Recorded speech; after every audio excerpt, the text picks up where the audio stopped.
meu trabalho, ele trata sobre a responsabilidade civil do Estado em função do erro judiciário, um paralelo entre o direito português e o direito brasileiro. Esse trabalho foi escrito por mim, né, Nina Gabriela Borges Costa, e pelo meu colega, Charles de Souza Trigueiro. Bom, o trabalho ele foi dividido em 3 partes. Inicialmente, a gente trata sobre a evolução histórica da responsabilidade civil do Estado, tanto no direito português quanto no direito brasileiro. Na segunda parte do trabalho, a gente trata sobre a responsabilidade do Estado por atos jurisdicionais. E, por fim, na terceira parte do trabalho, a gente trata sobre o erro judiciário em si, trazendo seu conceito, as espécies de causa e causas do erro judiciário e, por fim, os efeitos processuais do erro judiciário, tanto no Brasil quanto em Portugal. E é aí que a gente identifica os problemas existentes na legislação, tanto brasileira quanto portuguesa. Bom, iniciando então a explanação acerca da evolução histórica do direito português, nós temos que sempre prevaleceu no direito português a ideia de irresponsabilidade do Estado, tá? Somente com a Constituição de 1822 é que surge a ideia de responsabilidade civil, mas mesmo assim dos funcionários públicos pelos ilícitos cometidos no exercício de suas funções. Essa ideia foi acolhida, né, esse dispositivo constitucional, ele foi acolhido também pelo Código Civil de 1867. Mas até então, existia apenas a responsabilidade dos funcionários, dos agentes, prevalecia a regra da irresponsabilidade do Estado. Foi somente em 1930, com o decreto 19.126, é que surge a ideia de responsabilidade do Estado de forma solidária com seus agentes. A partir de então, várias outras legislações existentes voltaram, né, a tratar do tema de responsabilidade civil do Estado, como, por exemplo, o Código Administrativo, o Código Civil, o Decreto-Lei 48.051, de 1967, que trouxe sobre a responsabilidade extracontratual do Estado. Mas, na década de 90, verificou-se a necessidade de alterar esse dispositivo. Foi então que, na década de 90, uma comissão de juristas criou um projeto e, entre idas e vindas desse projeto, surgiu em 2007 o Decreto-Lei 67, que vai estabelecer acerca da responsabilidade civil do Estado, a responsabilidade civil extracontratual do Estado e demais entidades públicas. Bom, esse é o dispositivo então vigente.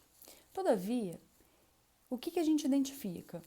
Que esse decreto, ele trata do erro, da responsabilidade civil do Estado de forma muito limitada, principalmente no que diz respeito ao erro judiciário. E a gente começa a apontar algumas falhas, como, por exemplo, a primeira falha a gente identifica no artigo 13 do Decreto-Lei.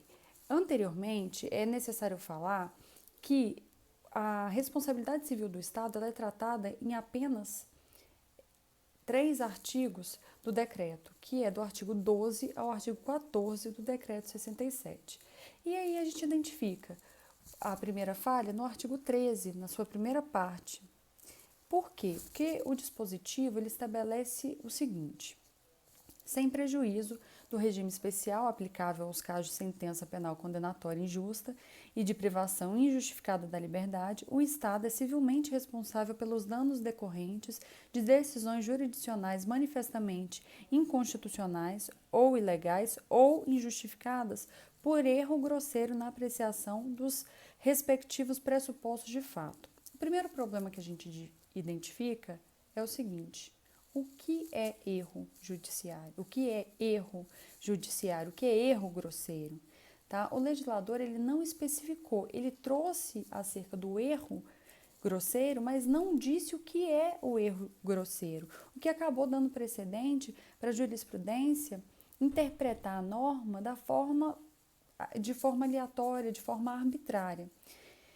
Então, trata-se de um dispositivo completamente aberto que dá discricionalidade para a jurisprudência interpretar da maneira que ele convir. E então, a primeira crítica é em relação a esse dispositivo, que o legislador ele deveria ter preferido uma definição mais precisa do erro judiciário, né? E não ter trazido conceitos vagos, que traz total insegurança jurídica.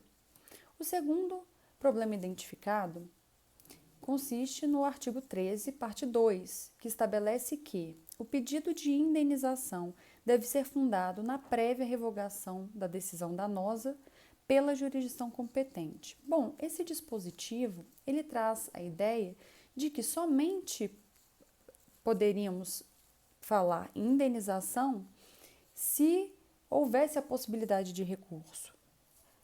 Um dispositivo que é completamente inconstitucional. Por quê? Porque não admite, em hipótese alguma, o cerceamento de defesa, que afrontaria o princípio da tutela jurisdicional e também o princípio do direito à reparação do dano e o direito de ação. Então, onde não houvesse a possibilidade de recurso, deveria ser criada uma via de recurso especial para aplicar analogicamente e com todas as adaptações recursos de revisão, como, por exemplo, acontece na Espanha e na Itália. Bom, o último problema que a gente identifica consiste no fato de que o artigo 14 ele estabelece que a responsabilidade é do Estado e caberá ao Estado o direito de regresso contra o seu agente no caso de dolo ou culpa grave. O problema que identifica é o seguinte: por que não uma responsabilidade solidária ou por que não uma responsabilidade do agente, né? Acaba que a pessoa lesada ela tem que entrar contra o Estado e o Estado posteriormente vai ter o direito de regresso contra o seu agente, mas mesmo assim se ele tiver agido com dolo ou culpa, tá? E aí pergunta-se, esse direito de regresso, ele é obrigatório ou ele é facultativo? Esse dispositivo, ele não traz se ele é obrigatório ou facultativo, o que faz necessário a gente aplicar o artigo 14 conjuntamente com o artigo 6º do mesmo decreto, que vai estabelecer que o exercício do direito de regresso, nos casos em que este se encontra previsto na presente lei, é obrigatório. Então, trata-se de um direito, trata-se de uma obrigação e não de uma faculdade, ok?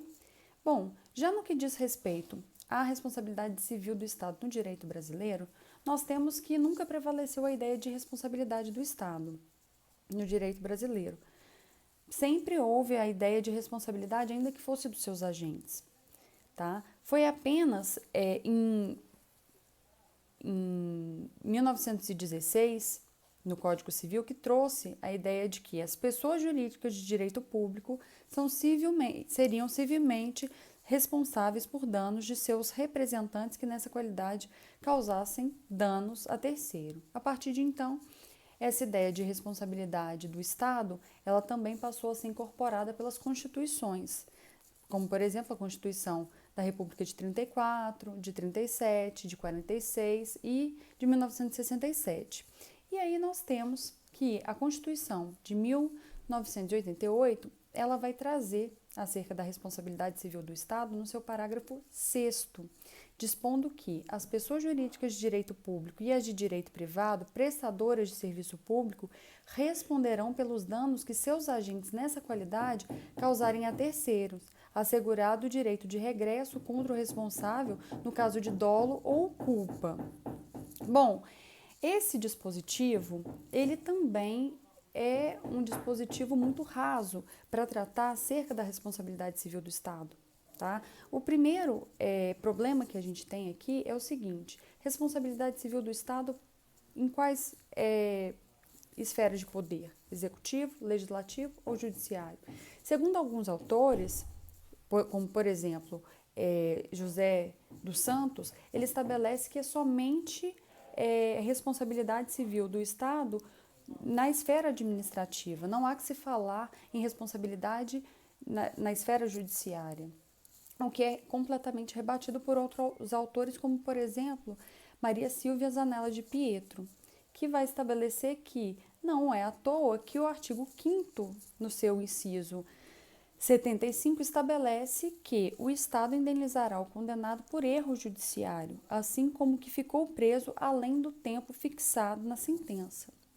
Então, quando esse dispositivo traz a questão da prisão, além do prazo, nos dá, margem à jurisprudência interpretar que só cabe a indenização do Estado na esfera penal, tá? O que não concordamos em hipótese alguma com essa ideia. Por quê? Porque existem ilícitos na esfera civil, erros judiciários na esfera civil, penal, administrativa, tributária e etc. Tá? Então, são várias as hipóteses de erro judiciário. Bom, diante de tudo isso, nós temos que, muito embora o direito português e o direito brasileiro tenham evoluído ao longo do tempo, ambos os países ainda precisam desenvolver melhor a sua legislação, as suas legislações, de forma que não dê margem à jurisprudência interpretar de maneira aleatória ou arbitrária, o que se percebe tanto no direito brasileiro como no direito português. Então, há total necessidade de revisão das legislações então vigentes em ambos os países. Muito obrigada.